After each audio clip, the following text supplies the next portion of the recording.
Hello there. This is where the fun begins. Hey there guys, Unofficial Star Wars here. Hope you're all doing well. Welcome to my initial thoughts / kind of reaction video here towards The Mandalorian Season 3 finale, Episode 8. Let's hop right on into it. Of course, there are spoilers ahead, so that should go without saying. Of course, what an episode. I'm just sitting here at 3 in the morning, tears in my eyes because it's over, and I just don't want it to be over. I love The Mandalorian so much, and I'm honestly really sad that it's over, and not that they gave it a very, just like, substantial ending, I think, at that, like, a very peaceful ending, I think is the word. But of course, yeah, I still feel like that there is still more to go on. I feel like that Moff Gideon is still a looming threat. Elia Kane being within the New Republic would still be a threat as well, and there's also some really cool reveals in this episode here as well, like Moff Gideon revealing that he has Force-sensitive clones of himself and was actually constructing like a mini army of like Force-sensitive clones of himself is way too cool. Of course, I'll be regarding and like breaking down this episode in a different video here on the channel, so stay tuned for that as well. I'll be regarding all the different Easter eggs and things that you might have missed throughout the episode, so hit the subscribe button and stay on the lookout for when that video is out. I absolutely loved all the action that we had here in this episode. I had moments, to be honest with you guys, where I was actually rooting for Moff Gideon because I just love him all that much as a villain and an actor. Giancarlo Esposito is beyond amazing. Everybody that's worked on this project and on this show here, cast and crew members, are all phenomenal, beyond talented, and I can't wait to see more work from them and with them. And we also got a new update, a little bit of a rumor into the regards of The Mandalorian Season 4. That's right, there is going to be a 4th season, and part of me feels like that this is like, so it feels closed. It feels very close to a point of where they wouldn't necessarily have to do more seasons, I think, to a point. But as I had mentioned, it still feels like there are some looming outside things that just don't feel all that complete all that much. Like, I feel like Moff Gideon is going to come back, of course, as another looming threat. I don't think that's the end of him, although he like got blown up and pretty much essentially, like,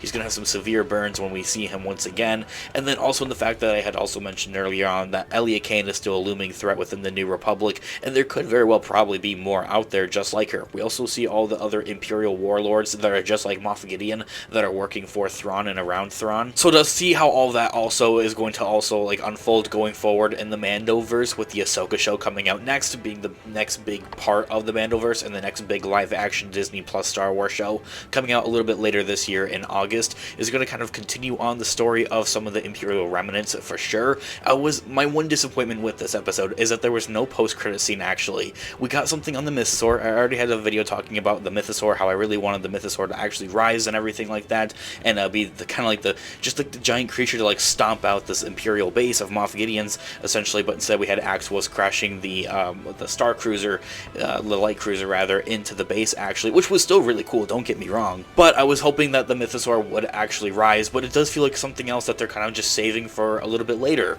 And then to also see like in the season 4 of The Mandalorian where they do actually have Mandalore like rebuilt and everything like that, I think with the whole time jump and everything like that is going to be really cool. It's not going to be much of a time jump, just by probably like a couple of months to a year at that. But my only other disappointment though, as I had mentioned, was that there was no post-credit scene. I was hoping for something of a little bit of a post-credit scene. I was very hopeful at that for a post-credit scene because of what we had with The Mandalorian Season 2 finale, and that kind of post-credit scene there was like an official announcement and confirmation of a Book of Boba Fett show actually happening, although just about like everybody thought that it was like an actual book rather than like an actual show. And then there was also the Book of Boba Fett finale having a post-credit scene, so to see them not carry that on to the 3rd season was a little bit disappointing in my eyes. But other than that, everything else was beyond amazing.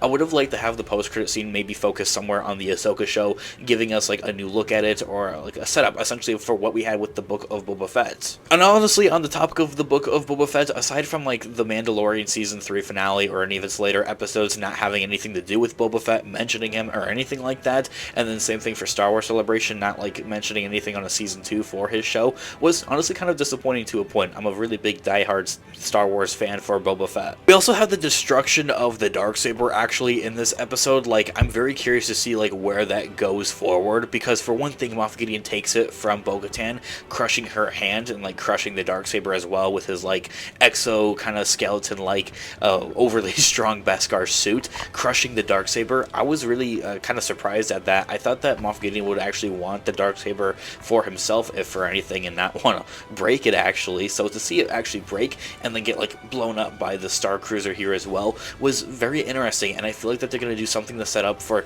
Moff Gideon just kind of like finds it there or something like that on Mandalore as he's like crawling out of these ashes or something like that. I definitely am very certain that we're going to see the recovery of Moff Gideon, and that if for anything, when he does go, it will probably be like by the hands of Thrawn. This is a fan theory I've seen many of you guys actually mention. I'm definitely certain that Moff Gideon is pulling like a Darth Maul essentially. He's just going to be too pissed off, too angry to actually die, because we do see like a new side of Moff Gideon, I feel like, in this episode a little bit more, a more like emotional one at that, because of his clones and being destroyed. He had clearly some type of emotional attachment to them and like working with them and everything like that, and we from there, like, he's like, you just killed my clones, I'm gonna murder all of you essentially. We see him go like full pissed off mode and everything like that. Was really awesome to see, to be honest. And then, as I had also mentioned at the beginning of this video, and I know I'm kind of hopping around a little bit here and there, this is just my initial thoughts and like reaction overall here, is that at the beginning of this video here, I mentioned that I have tears in my eyes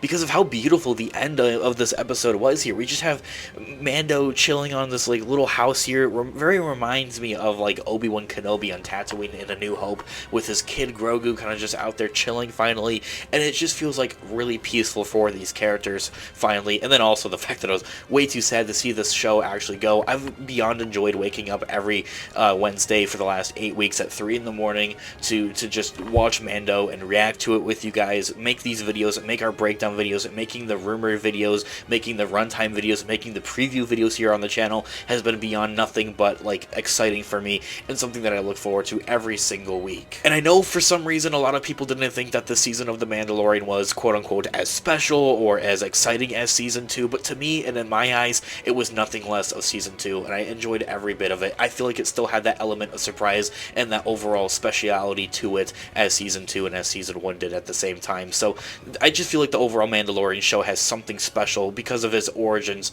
of what it's done for Star Wars. It essentially saved Star Wars to a point, and I do like the sequels, don't get me wrong, but at the end of The Rise of Skywalker, we needed something new overall, and something to kind of quote-unquote save Star Wars, and that's exactly what The Mandalorian did. It made me more hopeful for the future of Star Wars, while also setting up this whole other realm, this whole other unexplored universe of the Mandoverse, and then setting up all these other different crazy projects and shows for Star Wars on Disney Plus, like Andor and like Obi-Wan Kenobi, Star Wars Visions, having the Bad Batch, and so much more. And then lastly, one last quick thought here overall here, I feel like I see a lot of people complain about like The Mandalorian and how the third season rather, how it's going to top off what we saw with Season 2 and that finale, having Luke Skywalker show up and everything like that, more than action-packed in that episode, Moff Gideon versus Mando there and everything like that.